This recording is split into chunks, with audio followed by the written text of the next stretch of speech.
get started, so Yes. won't take about a minute. So if you You're give me live. Go ahead. cue when you're ready. Go ahead. Good afternoon. I'm Greg Nelson with Ralph Anderson and Associates. We're the search firm selected by the City of Salem to help recruit and select its next chief of police. We worked with the city to design an inclusive search process that included heavy community and stakeholder input at the beginning of the search, including an online survey. And now as we approach the final steps of the process, the community has an opportunity to meet the two finalists. We'll have about 30 minutes with each candidate today, and I'll guide the candidates through our discussion. After introducing themselves to you, each candidate will take about 10 minutes of their time to explain how they would plan to transition into the role of Chief of Police for the City of Salem. Following that will be a number of questions that were submitted by the community, along with the candidates' closing remarks. Our first candidate today will be Mr. Malik Aziz, followed by Mr. Trevor Womack. Welcome, Malik. I'm glad to be here. Thank you for having me. You're welcome. It's good to see you again. And you can go ahead and take your mask off if you feel comfortable just for this portion here. And we're looking forward to this opportunity for the Salem community to hear about your qualifications and interest in the Chief of Police position.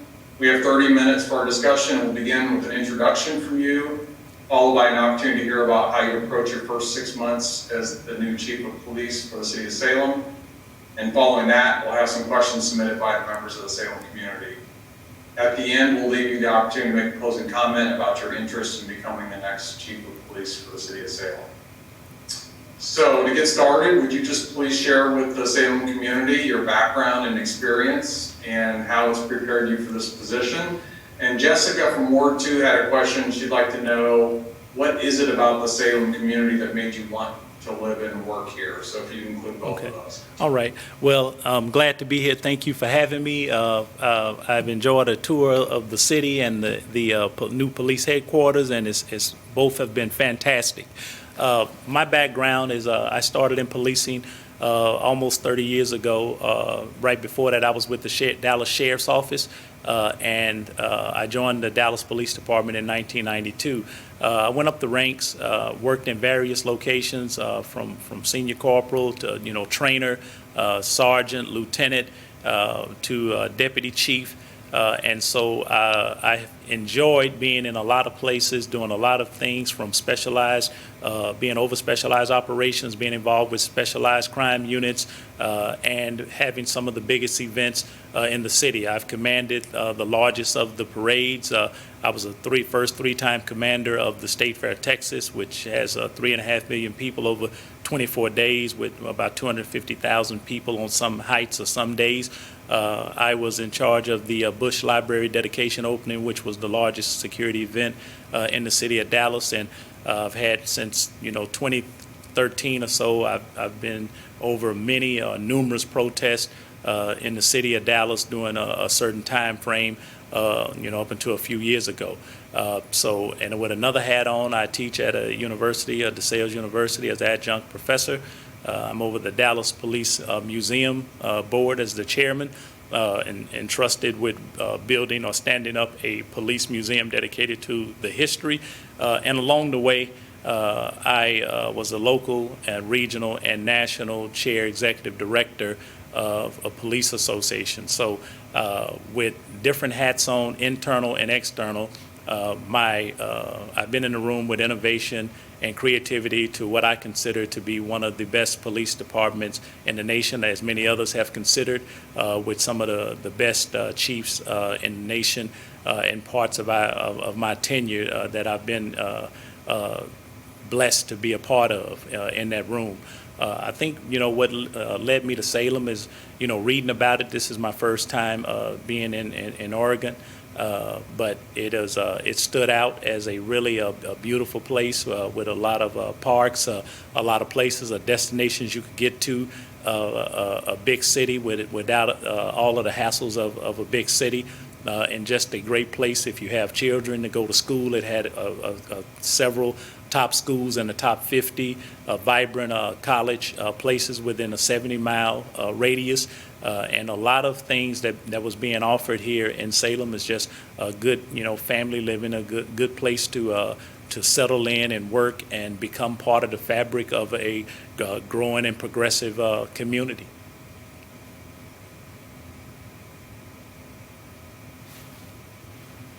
Thank you for that. Could you now please take up to 10 minutes to discuss how you approach your first 6 months as the new chief of police for the city of Salem? And along with that, Thomas from Ward 2 had a related question. So if you could include in your response what actions you would begin to establish relationships and build trust with folks in our city who live in less affluent neighborhoods or are members of underrepresented groups, including communities of color. Yes, the philosophy of dealing with communities of color and where I would come from. I'll address that first before I start talking about my 6 months.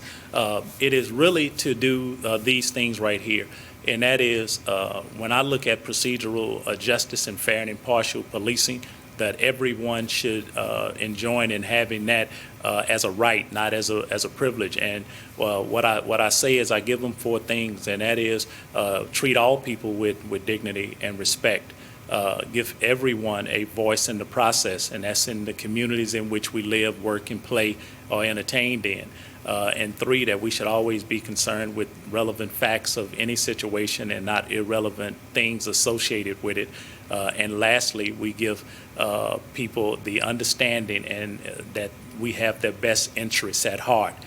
So trying to get into communities, diverse communities of color, then my approach is to lay that as a foundation, not just externally, but internally. Visibility is the #1 key to going inside of communities and being from a community like that. I came inside of communities that were very diverse. I came inside of communities that was segregated.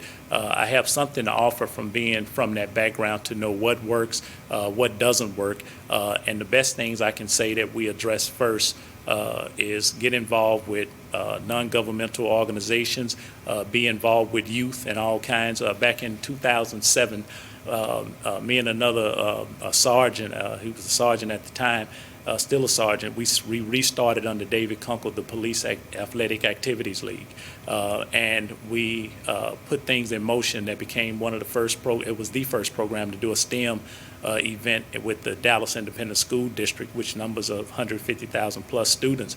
And so things like that. Later, it evolved into much better things than what we implemented. We had boxers who went to Junior Olympics and Olympics now.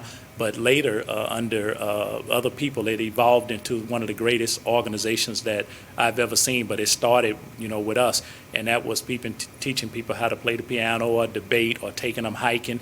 So we got to get involved with the youth. The next thing on that, when we start dealing with communities of color, is make sure we get involved in all aspects of rehab and reentry, that we play a role in that. We play a role in bringing people back to the community in a safe and responsible way. We play a role in making sure that we don't start criminalizing addiction when it's problematic, and we start giving people, instead of long sentences to get worse, we give them things to make them get better and overcome addiction. Because I come from a family that some of my brothers and sisters were addicted, so I take a great interest in that. And lastly on that is to deal with our aging population, our seniors, to make sure that they aren't victims of scams in all communities, that we show that we care. The other side is if we have a vibrant Latinx or Hispanic population, that we make sure that we have people who can speak Spanish, who can talk the language and understand the culture, that we make sure that we have people who can go to different organizations that have a very diverse group or even a special interest group, that we have people who have a uniform on with a badge and authority, that they don't see us in that way, that we're able to talk to them. So those are just a few things that I want to get involved in for breaking down the barriers, and the same things that I saw work in my lifetime, starting out in West Dallas projects, and then, elevating to a very vibrant neighborhood that was middle class. And so those things worked in my family, in my life. I think the, universal culture around this United States, we're not so different. We're one and the same. across a lot of avenues. Now, along the lines, on my first 6 months into the police department here, there's a lot of things that take place first. Coming from where I'm from, then I would see that we're going to start out with some of the issues that we already have, and I'll get to the meetings later, but we need to look again. The community and officers have requested body-worn cameras, so we need to find a way to progress that and see if we can find the funding for that. So that's a first day look at to see where we are on that and how we can make it happen. We also need to look at the SROs in conjunction with the school administrators. Do they want the police in the schools? Do they want the police to take a different role in the schools? That has to be first and foremost, even though school hasn't started back up here. That's going to be, just a couple of months into the new year. That'll be right on the agenda for us to do that. We also, are going to have to look at some of our protocols, from use of force, de-escalation, implicit bias, our response to mass demonstrations, from mobile field force to the use of less lethal weaponry, and our response to it. So I want to get started on looking at our processes for those kind of things. And then comes the much harder part, and that is getting around to the community, meeting with the city leaders from different departments, the mayor, city manager, city councilors, getting out into the community and meeting with advocates and activists alike, formulating a community advisory committee to get the people with like minds or not to contribute to the progressive and vibrancy of the police department and the city, bringing those together. I also want to look at, a few years ago we had 21st century policing, which was 58 recommendations that were put forth to make departments better. I want to take a look at where we were, what did we implement, were they successful, or if we implemented any of those at all. They were good a few years ago, they're still good now, and we need to take a look at that. We're already CALEA certified here, and being CALEA certified, then we've already, jumped over a lot of obstacles that have occurred here in Salem. But what we haven't done, and that we need to do more of, not that we haven't done it, what we need to do more of is explaining to the community what are they getting when we do these things right here. What is your police force capable of? What have we done? What are we ensuring you of? What is your relationship? What things you can get involved with like the Citizens Police Academy, to taking a look at that, or looking at the volunteers in patrol and seeing how they can formulate a better Salem Police Department, our cadet program, and seeing where we go from there and where are we pulling from. And one of the biggest avenues that I'll be looking at in those first 6 months is our recruiting and retention. So we're looking at a diverse and vibrant workplace, and looking at a diverse, vibrant workplace and how it mirrors the city. Then we're going to have to formulate a strong personnel division under the recruiting branch to go out and make sure that we're in the right places, doing the right things, to bring the right people to our city, so that we can have a vibrant city and a vibrant police force. And that means looking at all aspects of recruiting and retention. And that's part of 21st century police, and also under every single last pillar. But something, looking at for the officers, because I plan on meeting with every work group. And the good thing about it, in such a beautiful police headquarters, that everybody is under one roof. And so we can get down and visit every work group in place and field some questions and form a police officer advisory committee and rotate it around so that I can hear various and different aspects of what they believe that department should need. I think, Salem Police Department is progressive, and it's been on the right track, and it's got it's been led by a very good chief, and so now we just have to get some of the input from some of the officers about the next thing that they would like to see, and I want to make sure that I see them. The business groups around Salem, There's a lot of proactive business groups. Some don't have business watches and looking out, for the city. We want to see if they're interested in that. But I just want to meet with them and see in this thing that is not transactional, called with police community relationships, not something that's transactional, but a partnership that's 50-50. That I want to make sure I engage them with the Chamber of Commerce, with other business, with groups from different aspects of the city, from all chambers, to see what they have, that we can have a mutual 50-50 partnership with them. Along those lines, in those first 6 months, I'll visit as many community watch and crime watch groups as I can. We'll end up doing an overlay and seeing where we are lacking and where we're progressing. So we may have to start some groups with the community who's concerned for a better Salem and deal with that. And then meet with the Police Foundation and talk about what can we do in the future. They've already done a tremendous amount of work here, and they've been a very viable partner for the city of Salem and the police department. So I want to make sure that we sit down and talk about our next goals and our next objectives that we'll have. Now, even though I mentioned a lot of things, that's a lot of work for a long period of time. That'll keep you pretty busy each and every day. But the things that are pressing right now is what I mentioned earlier, and that is our response to what is happening across the United States that's happening here, and that is our response and how we deal with mass demonstrations or protests that have been, some of them have gone in a different direction that we would like to go, that our officers would understand and our citizens would both understand that, from our perspective, we have your best interests at heart, that we are the community and the community is us, and we plan on having a viable partnership along those lines until we can see it. Nothing that police hasn't went through before. I know people think this is probably the worst time.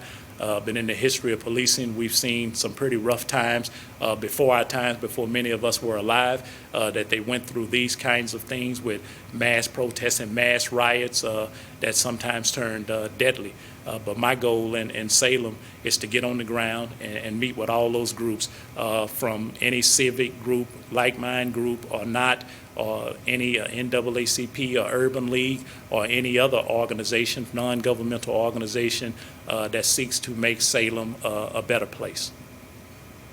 Great, thank you for that. The next question has to do with mental health, mental illness.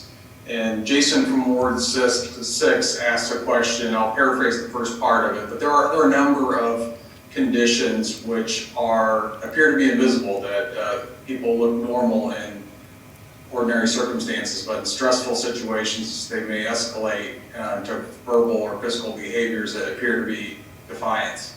And across the country, similar situations have on occasion ended in officer-involved violence. What can the department do to ensure positive outcomes in these incidents?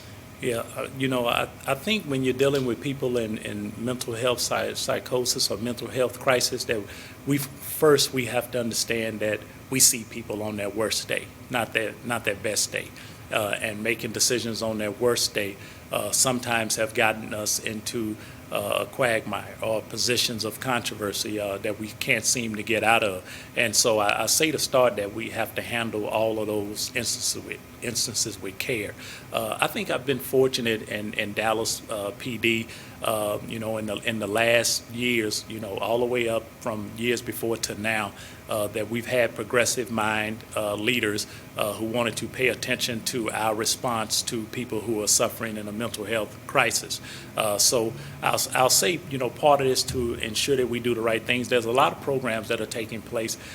Dallas was at the forefront of offering up a program that engaged paramedics, mental health workers, and police answering those type of calls where people are in need of suffering from a crisis. So we were able to deploy, and we get thousands of calls each month on dealing with that. Now, even in a pilot program that was made possible by philanthropic organizations that gave money to see it, because the business community wanted to see a better day in dealing with people who were suffering from a mental health crisis. And so we've been able to do that, and it's gotten better over the years. Even though it started under previous administrations, we haven't missed a beat going forward up until this day with that. Bringing those type of programs, I understand it's already a type of program here that could be transitioning to not having police there.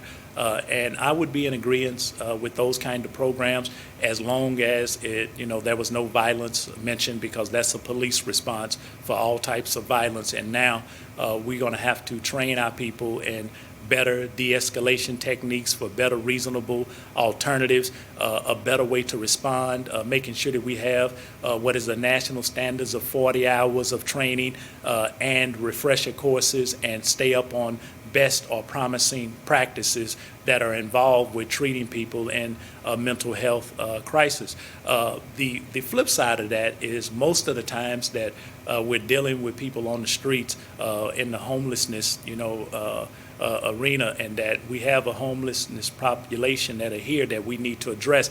Most studies have shown that somewhere between 80 and 90% suffer from some kind of mental health, psychosis, or even drug addiction. And that's where we're going to have to look at it in a non-traditional way of actually getting inside and treating people for the actual causation, not treating a symptom. And that means that if they have an addiction problem, that we do all we can to get them out of the environment. If they have mental health crises, that we are able to facilitate them with medicine. If they have some PTSD issue that's going on, that we offer and we engage with our other city and state departments, and that we offer what we have inside, because we're all in a team together with Salem to make it better. So I would like to address it from those angles, knowing that we shouldn't. There's no one in that place should be criminalized, and then go with an understanding that the better trained we are less likely to have a negative outcome. Now, that won't say that you won't have a negative outcome, but we want to mitigate those outcomes of negativity as much as we possibly can. And we've done a great job in Dallas with that, of trying to train our officers up and to put in place programs that would show that we're at least progressive and forward thinking, and that's been going on for quite a while. So I think we can implement some of those things here, or we can enhance what has already been in place for what I've been told. Very good. Natasha from Ward 6 asks, this year the Salem saw protests that resulted in police using tear gas and other such crowd control measures for the first time in recent history. How would you approach crowd control in large gatherings such as protests, and what standards do you use when determining if a police presence and escalated response is necessary? Well, I think the first thing you're dealing with is, do you have a properly trained police force? Did you give them training, or are they properly trained? That's two different things. And mobile field force and dealing with mass demonstrations, that's so important, about how many hours you get, who is giving the directions, who is giving any orders about what will be used. So who is giving an order to use pepper ball or stingers or rubber bullets or anything that's less lethal, including whether that's CN or CS, tear gas.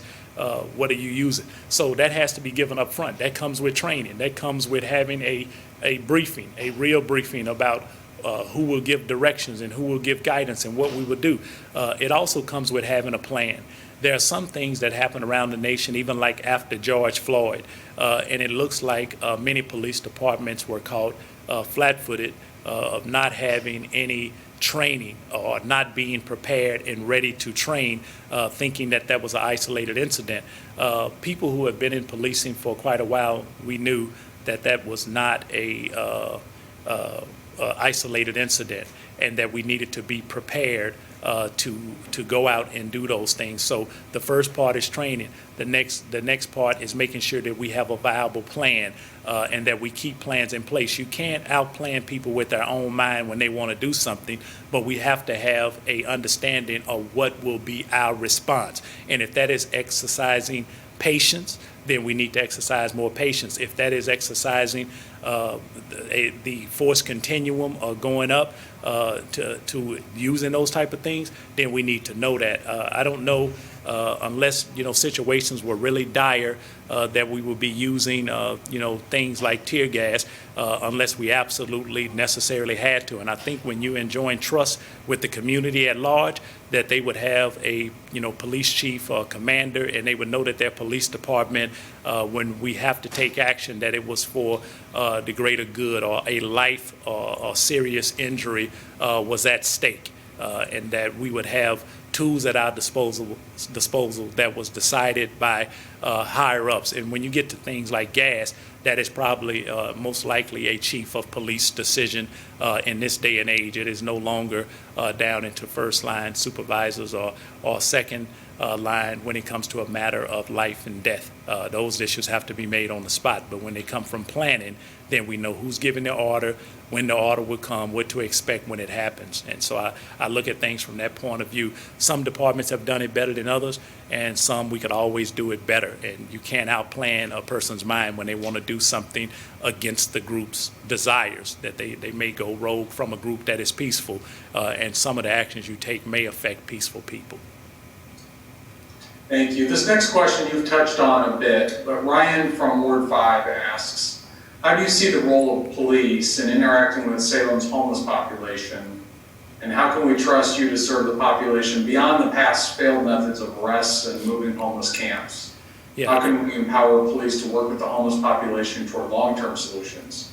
Yeah, I don't think you'll ever arrest your way out of any problem dealing with homeless people. It just won't work. It hasn't worked all the time, so you can practice a definition of insanity and do the same things over and over expecting a different result. But arresting your way out of any crime problem or any problem like that, it's usually not the answer. It's a short-term, quick solution, but it doesn't work in the long term. I don't ever want to criminalize being homeless, but I talked about some of these things earlier. What we have to do is not think that the police department is the 911 call to correct or alleviate any actions dealing with homeless. We have, homelessness or units or sections inside of our city. We address them in neighborhood policing, and we work together with other groups, but we're going to have to get down to the cause. We're going to have to get down to why is a person homeless, and are they suffering from a mental health crisis? Are they suffering? Are they one of the people who just had some unfortunate incident where they lost their job and they find themselves on the street?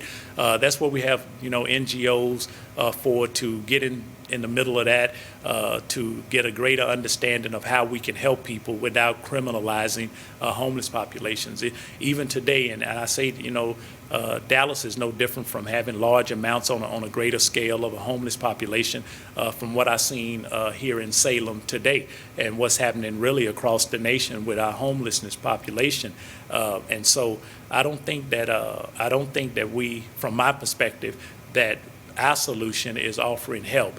Taking people to jail and trying to arrest your way out of that problem won't solve our problem. From business owners who need relief, then it's just a symptom. They get tired of calling and saying, come get the person from sleeping in front of my place, and that's a daily occurrence whenever they get back out of a facility. So we haven't resolved anything. We haven't made it to a resolution on anything, and we tie up our police doing those kinds of things when they're needed more, handling a violent situation or person-to-person situation. So I think my partnership is with the city, leaders, with the city sections that are directly engaged with that, and non-governmental organizations who have a part to play. And what I've seen here, and it's very vibrant, not too far away from here, of offering their expertise, and sometimes they do it better than city entities, and they certainly can do it better than police departments, because our goal is we bring authority with a badge and a gun,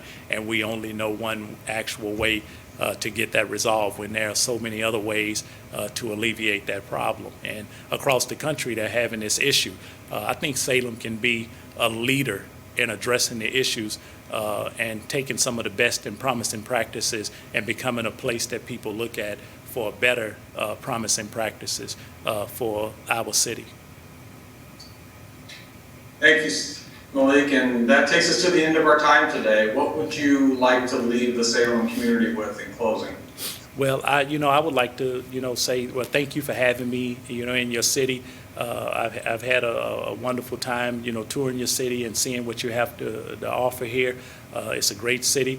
I believe that I have, given the majority of my life now to policing with over 3 decades, and I've learned on some of the best and progressive chiefs in the nation. I've been in the room for creativity and innovation. My record is well documented for crime reduction and community engagement and administration. So I've been well-rounded, not just internally, but I've went to the top externally and other organizations, and I continue to explore other fields from teaching to leading other non-governmental organizations or not-for-profit, organizations, and giving my time for that. So I think I built a police career that is very diverse and progressive. And I think that Salem is such a wonderful city. I believe that I have something to offer to the police department and the citizens of Salem alike, and that's what I'll have. And I don't think there's any direction to go wrong with people who are here today, and so I think we've ended up in a very good position either way. And I would just like to thank the people for having me. And thank you. Okay.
Welcome, Trevor. It's good to see you again. Thank you. And we're looking forward to this opportunity for the Salem community to hear about your qualifications and your interest in the chief of police position. We have 30 minutes for our discussion, and we'll begin with an introduction from you, followed by an opportunity to hear from you about how you approach your first 6 months as the new chief of police for the city of Salem. And following that, we'll have some questions submitted by members of the Salem community. At the end, we'll leave you an opportunity to make a closing comment about why you're interested in becoming the next chief of police for the city of Salem. Okay. So let me go ahead and get started and just ask you to please share with the Salem community your background and experience and how it's prepared you for this position. And along with that, Jessica from Ward 2 would also like to know what is it about the Salem community that made you want to live and work here? I'll start with that last part first then. Salem to me is just a beautiful community that's growing. It's vibrant. It's got a beautiful downtown. I love the location also. You're an hour or less to the coast and an hour from the mountains as well, so it's perfectly situated. I think you have a police department that's a little smaller than the one I'm from, but that's what I'm excited about, working in a little bit of a smaller community where I can get to know the officers and the department a little more personally and the community better. And my wife and I, selfishly, my wife Christina and I have talked about moving to Oregon at some point in our lives for many years. And so when this position presented itself, it just looked to both of us like the perfect opportunity at the perfect time. And so that's what drew me to Salem. You mentioned my qualifications for the position, and so I do think that I'm uniquely and fully qualified for this position for many reasons. For me, it starts with my lifetime commitment to public service. My father was a police officer also, and so I knew from the time I was a child what I wanted to do with my life career-wise, and I've spent almost 29 years now doing exactly that. But even outside of that paid public service, I've always believed in giving back to my community through my time and my dollars. So I've always been involved in various volunteer efforts and charitable organizations as well. So I have that lifetime commitment to public service and also community service that I want to bring with me into Salem. And I've got the academic pedigree now to back me up. I started back in 1992 as a police officer with nothing but a high school diploma, like many police officers, I think. And I'm a lifelong learner, so I went back to school while raising a family and working a challenging career, and got my AA, and I got my bachelor's degree in criminal justice. And most recently, I got my master's degree in security studies from the Naval Postgraduate School in Monterey, California. And along the way, I attended many leadership programs as well, like the FBI National Academy in Quantico, Virginia, and the Bloomberg Harvard City Leadership Initiative in New York City. I completed the California Peace Officer Standards and Training Executive Development course, which prepares you to step into the Chief of Police role. So I've got those academic accomplishments behind me. I'm proud of those. But also, frankly, those don't mean much unless you can take that newly acquired knowledge and apply it in a real-world setting and get results and build a track record of success. And so I think the biggest value I have coming into Salem are my set of experiences and my track record of success. And as a deputy chief now in Stockton, basically the #2 position for the past 8 years, I've handled all manner of high-level incidents, from very complex criminal investigations to very high-profile officer-involved shootings, for example, to the most complex personnel matters you can think of, terminating police officers for misconduct, and arresting our own police officers for criminal behaviors, to major protests. I've managed protests that shut down city streets for hours, that involved vandalism and acts of violence, and even protests that took over City Hall and shut down city council meetings. And we've handled those very professionally. I'm proud of the way we've handled those. And thankfully, luckily, we've never had to deploy gas or less lethal munitions in any of those protests. To bankruptcy, the city of Stockton filed for municipal bankruptcy. So in effect, we defunded the police department over a decade ago.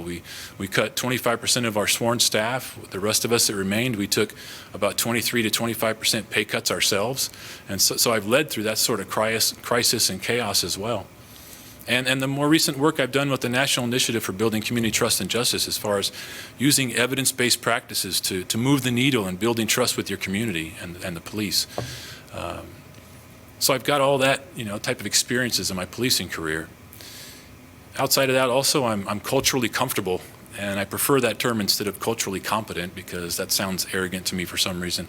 I grew up in Stockton, one of the most diverse cities in the nation, and I went through the public school system there, and I've policed effectively now in that environment for almost 29 years. So I'm comfortable in any cultural setting. And I think in totality, what that's given me on the whole is a refined set of progressive ideas about where we need to move as a profession in law enforcement. But importantly, those ideas are grounded in reality, and they're backed up by a track record of successful implementation. So that's why I'm interested. What drew me to Salem, that's also why I think I'm the most qualified candidate, and I hope some more of that comes out today. So I look forward to taking some questions.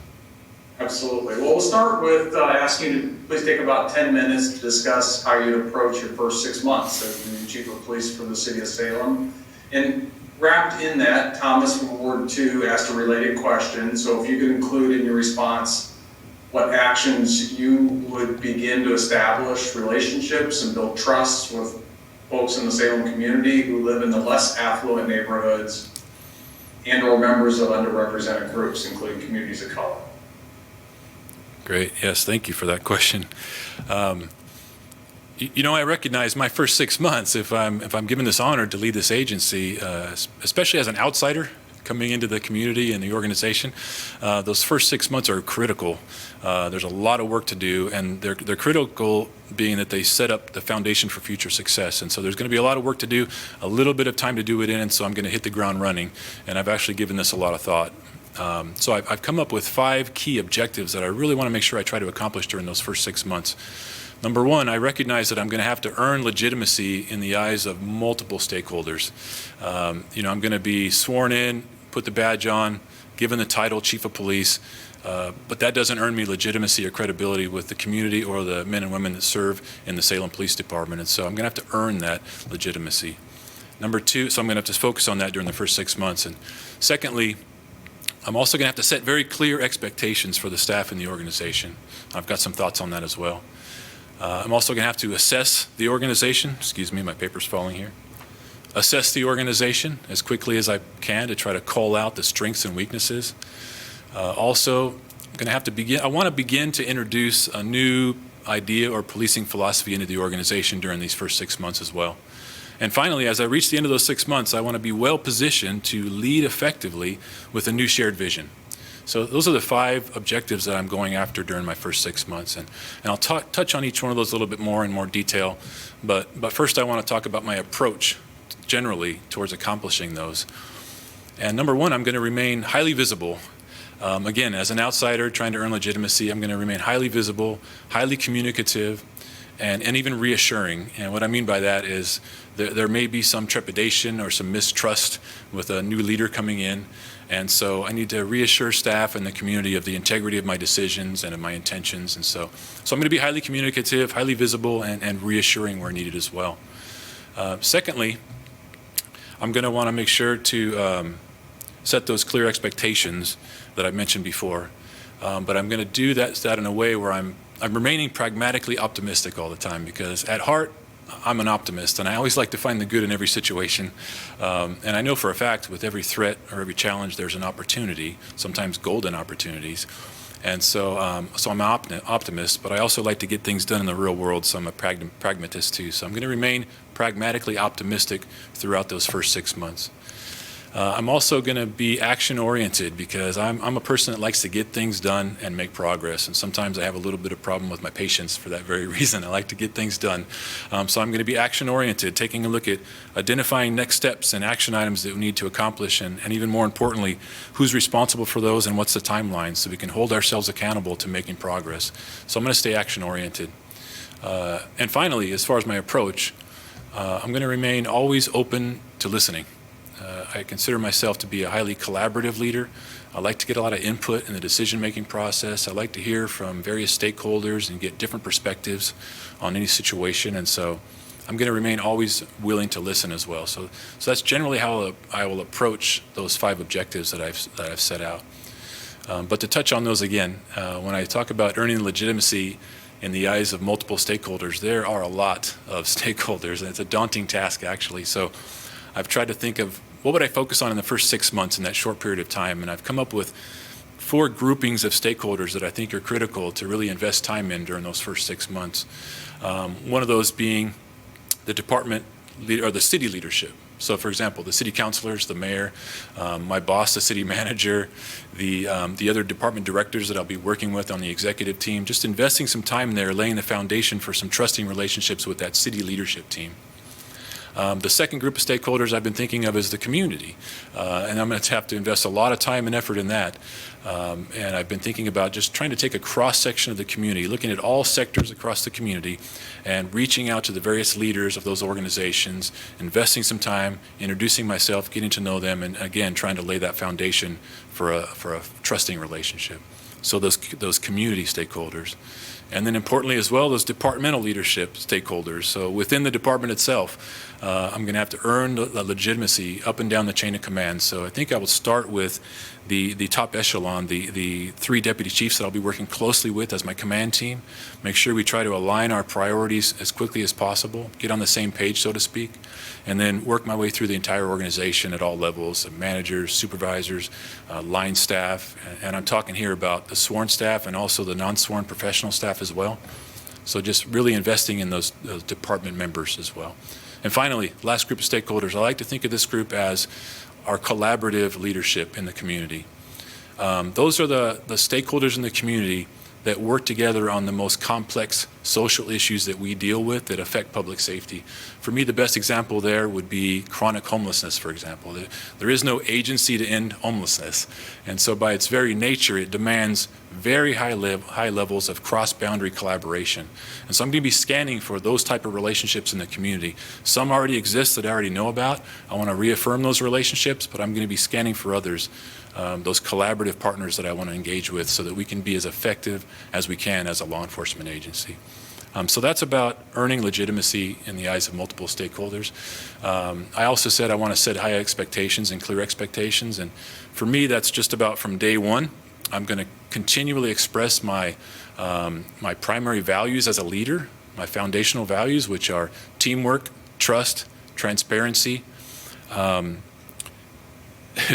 teamwork, trust, transparency, professionalism, and excellence.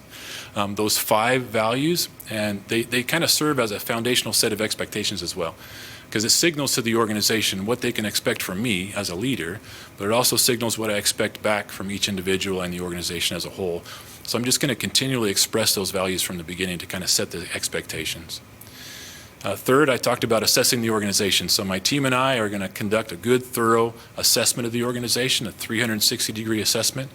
But there are a few areas that I want to dive into quickly during those first 6 months, and those are our policies and procedures. I want to make sure those are current, contemporary, lawful, and most importantly, are they reflective of the values that we want to project as an organization and that the community expects of us. I want to take a look at our policies through that lens. I also want to take a good, quick look at our recruiting, hiring, training, and promotional opportunities within the organization, the processes there as well. Because I'm a firm believer and I highly value the diversity of an organization. And I think a police organization must be as reflective of its community as possible. So I want to take a look at those processes to make sure there's no barriers there, and if there's any areas for improvement. And that's going to be a priority for me throughout my tenure if I'm given this opportunity.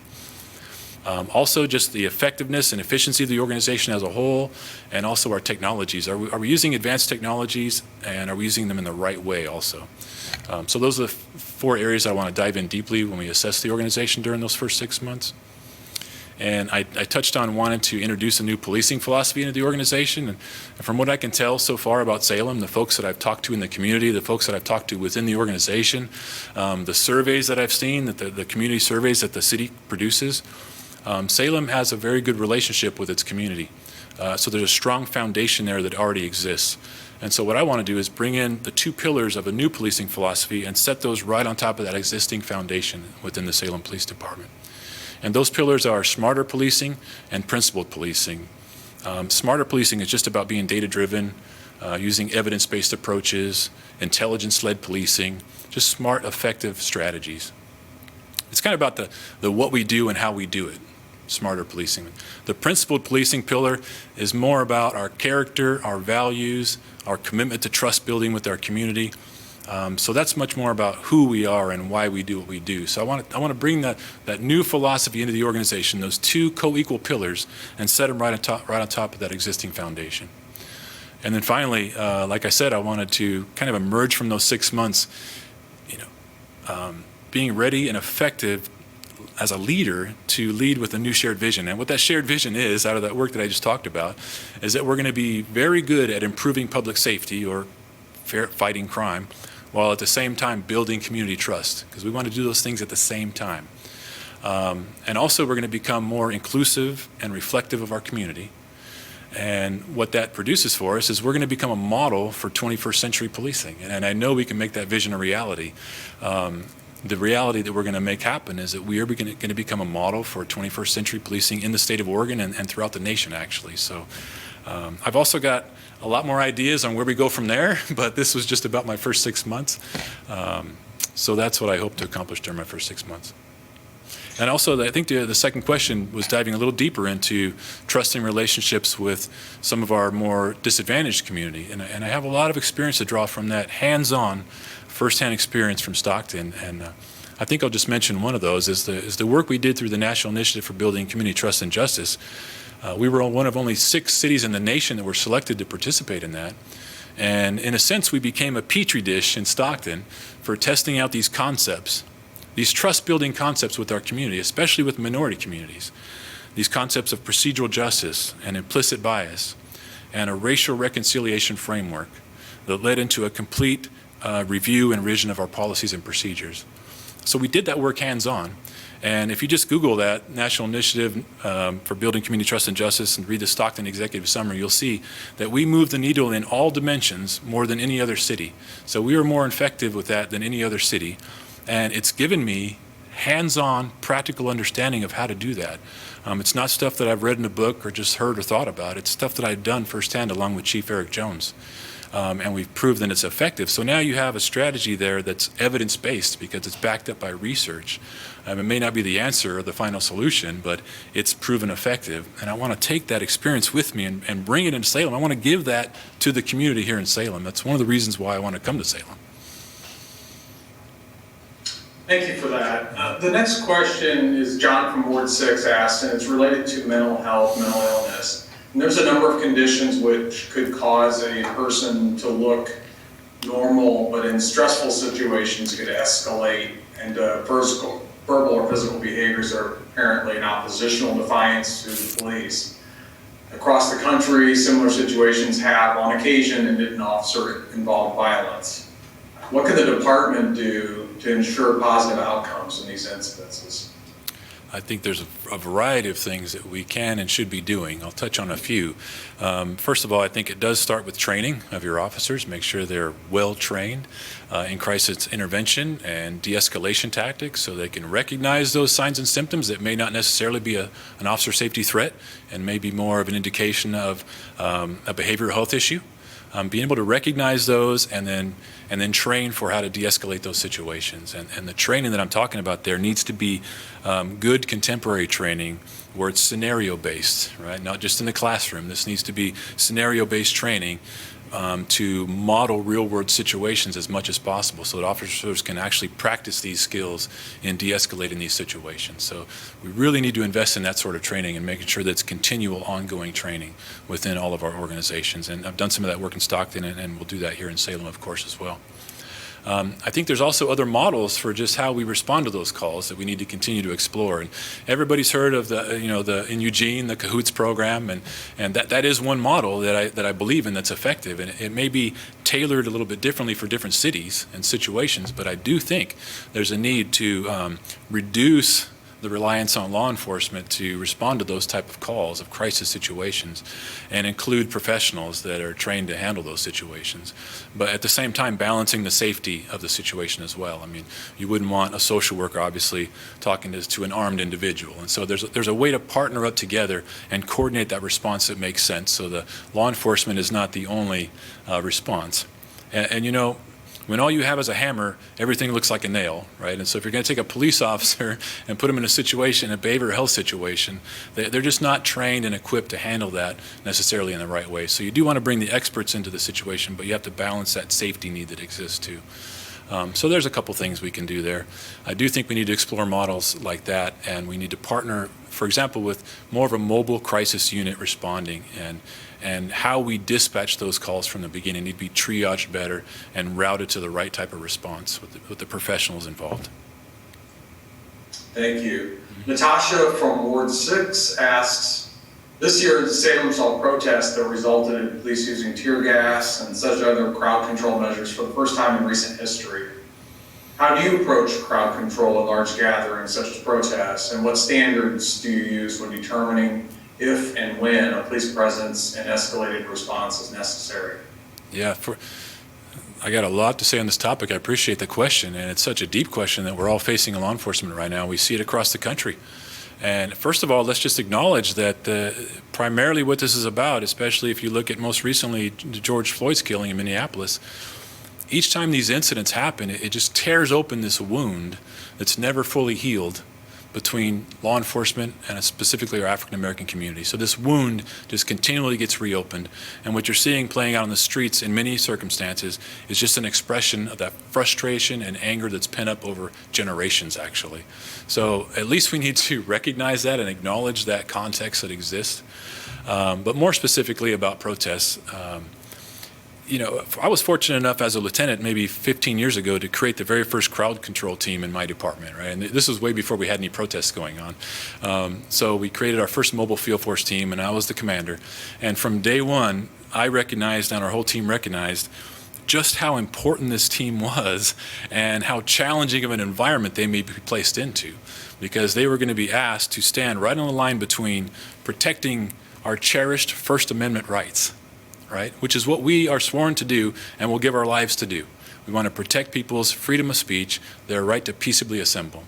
On the other side, we have a duty to protect our community and ensure public safety. And so at times, those come into conflict during these protest situations. And so to me, that's part of the dividing line, is having enough finesse and understanding to determine when something has moved from a constitutional right to a public safety challenge that we need to address, or vice versa. And so that is so complex and so challenging and volatile during the situation that you have to place your best people in those situations. Only your best people, which means you're going to have to invest. You can't start preparing for the protest that's going to happen tonight. That's too late.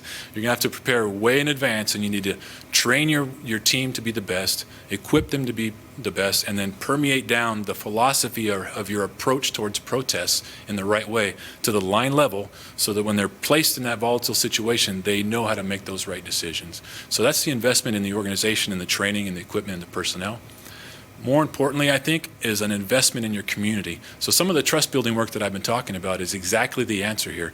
Ultimately, the crux of the matter here is a failure or a lack of police legitimacy. It's a trust issue with our community. That's what's happening. And until we get to the heart of fixing the trust issues, this is never going to go away. It's only going to get worse. So as law enforcement leaders, we need to own that. And we need to own that, and we need to dive and step into those situations and do the hard work necessary to invest in those relationships with our community and repair some of the damages there. So it's equal there. It's training, preparing, equipping very well, having the right approach and philosophy, but also investing in your community relationships years in advance before the protests happen. But I think the question too was specifically, what would be my protocol for the response? And I touched on it a little bit there. And again, in Stockton, I've managed many of these protests, and thankfully, we haven't had to deploy gas or less lethal munitions. And I think it has to do with those two things I just talked about. But also, we need to move as a profession from this old model of escalated force, right? Which was a crowd gets ruly, someone throws a rock or a bottle, and then suddenly we treat the whole crowd as an unlawful assembly, and we deploy gas, and we make them all move. That's an escalated force approach. We need to continue to move more into this new model, this contemporary model that's about negotiated management. It's about being much smarter about the way you manage these protests. And if there is an instant where you need to use force, first of all, you don't want to show a heavy presence of force in the first place. You want to have a tiered approach. But if it does come to the point, let's say there's serious vandalism occurring, or there's an assault, that's intolerable, right? We can't have violence occurring on the streets. We need to be very surgical about how we address that and just remove the agitators that are involved as best we can. Again, this is a volatile situation, but our approach should be to be as surgical as possible, remove the folks that are engaged in that criminal behavior, and let the rest of the folks continue to practice their First Amendment rights. That's my philosophy on protests. And you have to train that through the entire organization so that the line level commanders that are in the field know how to make those decisions on the fly. Very good.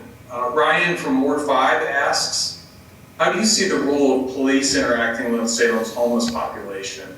How can we trust you to serve the population beyond the pass-failed methods of arrest and moving homeless camps? Yes. And how can we empower police to work with the homeless population toward long-term solutions? First of all, I know this, just like up and down the West Coast, this is a major issue for the city of Salem. And matter of fact, your community surveys over the past several years have continually moved it to the top, and now it is the top issue for Salem residents in your community surveys. So I understand that, I recognize that, and I've dealt with similar concerns in my own community. So I know how important this issue is. And unfortunately, what I've seen too is that too often, again, like I said, there's no agency to end homelessness. So too often, the minor criminal behaviors that are sometimes associated with homelessness result in a police call for service, and no one else is there to help. And when we get drawn into situations where we should never be involved in the first place. And so the last thing we want to do is criminalize homelessness. That's the last thing. If someone's deep in addiction or crisis, or they don't have the life skills to get themselves out of that hole and get employment, the last thing they need is a citation or an arrest to just bury them further in the hole. And so we don't want to criminalize homelessness, but at the same time, the police are definitely a key stakeholder that should be at the table. So we're not the solution, but we are part of the solution, and we need to be engaged in that collaborative effort to deal with those deep social ills. And so for me, the answer is to try to find those high-level collaborative strategies that can bring all the right stakeholders together to holistically approach this problem of homelessness. And there's an array of strategies there, but too often it just trickles down to the police. And ultimately, we don't have the skills or the tools or the expertise to handle that social ill that exists. So for me, it's really about, it's at the executive level. For me, my role is to step outside my role a bit, be willing to step out, outside the box, and engage in what wouldn't be a traditional law enforcement role with other community stakeholders to try to deal with this problem in the right way. And we should never rely on arrest as the solution. So those are my thoughts on homelessness. It's really about collaboration, and it's really about trying to reduce the over-reliance of arrest and incarceration regarding the homelessness. And I know this issue too was discussed at a recent council meeting. There was a special work session on, police responses to non-criminal offenses. And so this is an issue that's being talked about at the policy level. And things like the CAHOOTS model that we talked about, the LEAD program in Stockton, we started a LEAD initiative like you have here as well. I know there's Marion County LEAD, which is a law enforcement assisted diversion, where you actually have your police officers trying to divert the chronic homelessness away from the criminal justice system through building relationships and not enforcing low-level crimes, but actually using those as leverage to get people engaged in the services they need. So that's where we need to go as a profession when it comes to homelessness. Thank you. And that takes us to the end of our time today. So what would you like to leave the Salem community with in closing? First of all, I just want to express a profound sense of gratitude for even, becoming a finalist. I've really appreciated the process. It's been fun for me personally. This is a career goal that I've had that just hasn't played out for me in my current city, and Salem is the only place where I want to go to do it. And so I want to be thankful to the community, and for those that submitted questions, especially for participating. I highly value that, and thankful to the city directors and the council for this process and the city manager. But I want to emphasize here that if I'm given this opportunity, that I'm all in, because I don't do anything halfway. So you'll have all of me, and I'll be here as long as I'm needed and I produce value for the city and the organization and the community. So whether that means I'm here for 3 years or 5 years or 10 years or 15 years, I'm here as long as it takes to get the job done, and I'm committed to the city of Salem. I'm not applying for any chief's jobs anywhere else. This is not some sort of stepping stone to bigger and better things for me. This is sincerely about me wanting to take my set of experiences over the past 29 years, attain that career goal that I've always wanted, but bring it into Salem and just give back to the profession, give to the community, give to the department, give to the elected officials, and serve and finish out my last years of my career right here in Salem. So I'm all in on this if I'm given the opportunity. So thank you. Thank you.